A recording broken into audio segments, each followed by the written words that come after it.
Hello, welcome to Learn Soma. My name is Danson Kimathi.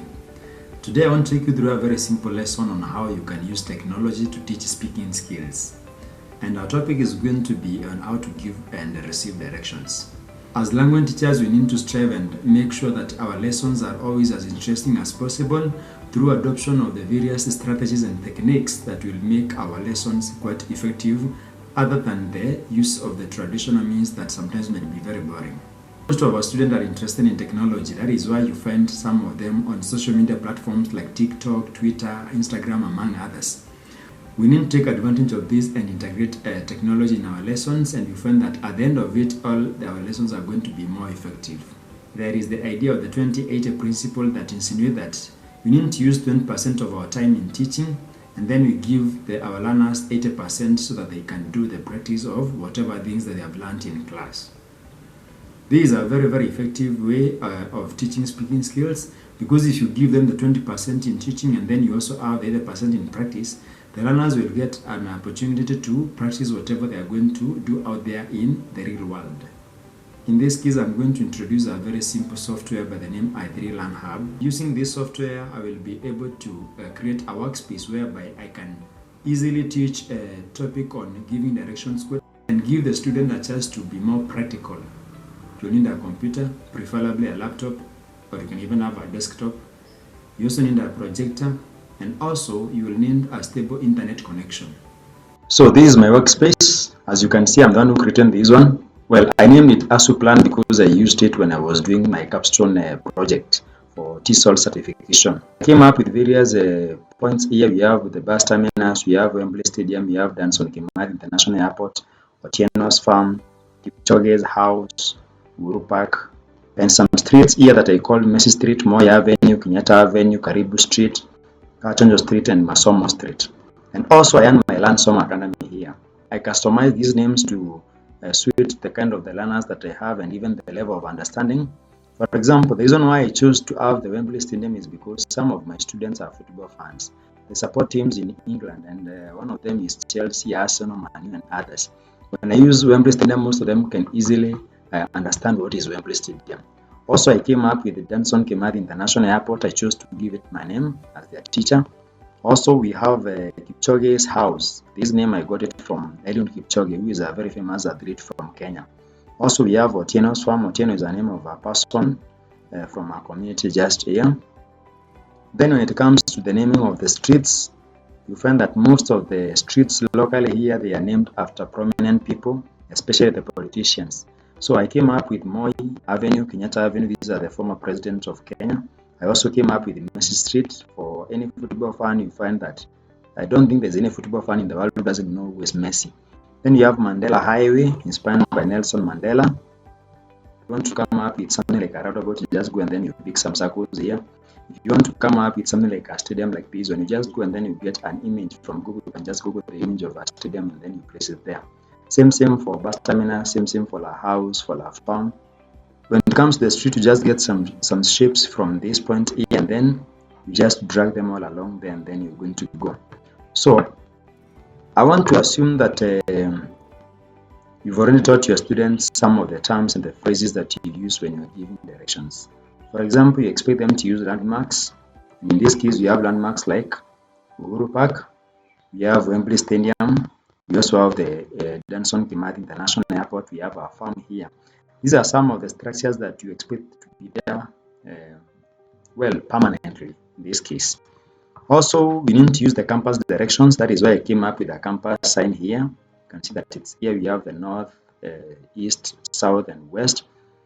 Also, I came up with some distance estimations here. For example, from this point, Messi Street to Kenyatta Avenue is around 600 meters. From Kenyatta Avenue to Masomo Street is about 300 meters. And also we have the 3 kilometers here and 2 kilometers here and there. So also we expect that our student will focus on something to do with time estimations. So in this case, when we have around 600 meters, you can think of maybe someone walking, how long will he or she take to move from this point to the other point. As we are doing it practically now in class, we will request your students to give directions from one point to another. For example, I will ask my student to give the directions from the bus terminus to Otieno's Farm. So in this case, you have so many routes that the student can follow. For example, there's someone who's going to move along Kimathi Highway, so they'll talk about you move along Kimathi Highway on the left. After maybe around 2 kilometers, you're going to see the Wembley Stadium on your left hand side. And then after around 1 kilometer, you're going to get to the roundabout. And then you proceed towards the Masomo Street, and then you're going to see Otieno's farm on your left. That is one student. Another one maybe might come and then talk about moving from the bus terminus, and then instead of going all along through the Kimathi Highway to the roundabout, they talk about maybe going through the Mrs. Street and then connecting with the Mandela Highway and so on and so forth. You can also choose maybe Landsome Academy, from Landsome Academy to Kipchoge's house, etc. One thing about this is that you can move these locations virtually, and you can make it also very practical even for the student to practice it. How do you go about this? Divide your student into groups, then you ask a student from each group to come and then move the items from one point to the other. For example, maybe there's a student who is going to say that they're going to move Landsome Academy from this point. Sorry. They're going to move the Landsome Academy from this point, and then they move it here next to Uhuru Park. Then they can send that now this Otieno's farm is going to move at a point that we have here, and then maybe move the Wembley Stadium to this point here.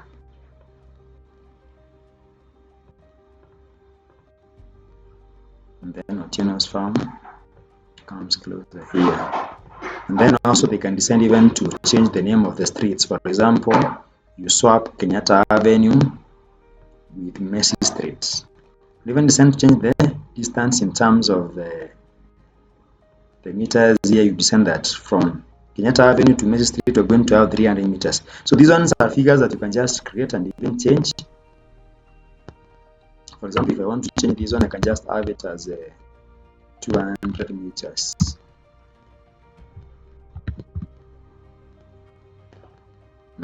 Like that. So basically, you can allow your learners to move a point from one point to another, and then they can ask other classmates to give directions from a place of choice to another. Now, someone might ask, how do you come up with such a workspace? Well, I'm going to show you in a very short way you can create such a workspace, and then you can go and give a try, and I'm hoping that it's going to work for you. So after creating your account, you're going to log in, and now because I don't have my login details here, just log in. And now I want to create a new workspace. Just be a little bit patient. Here we go. Just close this one. I come here and then I want to create a new one. So we have the tools here. This one is for navigation. You can select an item here and there. This one is when you want to highlight, you can choose a pen. Also at this point we have the shapes. You can choose to maybe have a shape like an arrow. We can have a square, circle, or any other kind of a shape. If I want to come up with an arrow, just pick this one. If I want to come up with a shape like a square, just get one. If I want to come up with a shape like a circle, just pick one from there. So under the shapes you can choose whichever shape that you want. Then also you can color them here. You can even choose to have them as solid, as dash, as dot, dash dot, etc. It's up to you to choose whatever kind of shape that you want. Also you can choose to get some other instruments. For example, if you want to get instruments like rulers, compasses, and the others, this one is a tool that is mainly used by science and mathematics teachers. But if you are a language teacher and you want to use it, well, nice and good, you can go for the same. So we have a table. You can include a table if you wish to do so. You can also get sticky notes. If you want to write something, you can choose the color here that you want. You can choose even to get some images, and in this case, because I want now to create a setting that resembles a rural setup, I'm going to come up with some images that now are easily customizable for that particular purpose. I want us to create a setup whereby we want to assume that a student is coming from the city and wants to go to school in a rural area. And in this case, now we want to bring up a setup that resembles a rural area. So we don't expect to have so many buildings and the streets like the way we had in the initial example. So just come here, I have a number of images. So I have a number of images I have saved somewhere. So just click on that, and then because I want to get an image, I'll make sure that the item that is highlighted is the image. So I come here and then I insert. Just come here, then I go and then I browse. I have saved my items here under the desktop, and then I have a folder by the name Learn Summer Aids. So I want to get a highway first. I open the highway, then I confirm. Wait for a few seconds, and here it is. So I'll just place it somewhere where I want. Maybe I can place it in the middle, and then yeah, it's okay there. So I just come and then you can lock it. You can say that you want to lock it. To lock it, it means that it's not going to be moved. If I try to move this one, it can't be moved. But if it is not locked, unlocked, you can easily move it from one point to another. So if you are satisfied with the point that you have placed your item, you can just lock it. Then I come and then I get another item, sorry. Then I come and then get another item. And in this case, I want an image like the mountain, yes, Mount Kenya. Many students in my locality or in my class can easily tell what Mount Kenya is. So I'll just pick Mount Kenya, just wait for a little while, a few seconds as the image loads. So that tools include this one. Also, you can have text tools in case you want to type something, you're going to see how you can use it. Here it is. So just pick it, highlight it, and then I compress it to the size that I want it to be, and then I can drag it to place it where I want it. So in this case, I'm going to have it there, and then I unlock this one so that now I push it a little bit downwards. That is Mount Kenya for us there. Then I just come and then get something else, another image, insert. I get maybe the school, yes, confirm. Here it is. As usual, what do? I compress it to come. I compress it to the size that I want it to be. Then I can place it somewhere here. And then now I want to assume that after moving from the city, well, I have not even indicated where the city is. So I just come and then I get maybe I get the signboard here. Open, confirm, and then wait. Here it is. So just get it like this, and then we can't just have the whole city here, but you can have a signboard to show where the city is. So just have the signboard here, then I move like that. I can even compress it a little bit more. Yes, I think that one is a better size.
Then I want to name my mountain here, so just come text and then I call it Mount Kenya. Mount Kenya. It's okay.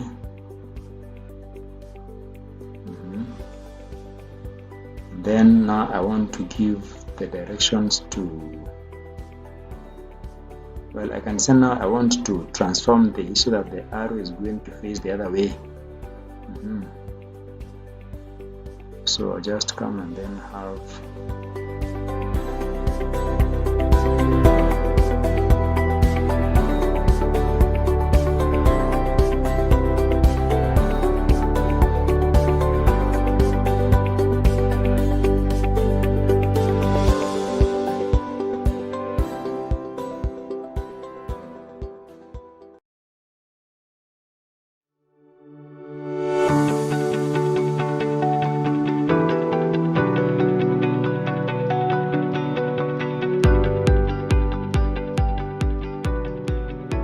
that. Yes, looks nice. So this one I can call it just give the school a name. I'll call it plan. Sorry, I'll call it Plan Soma Academy.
That is how you can use i3 Learn Hub to teach your students how to give directions from a place to another.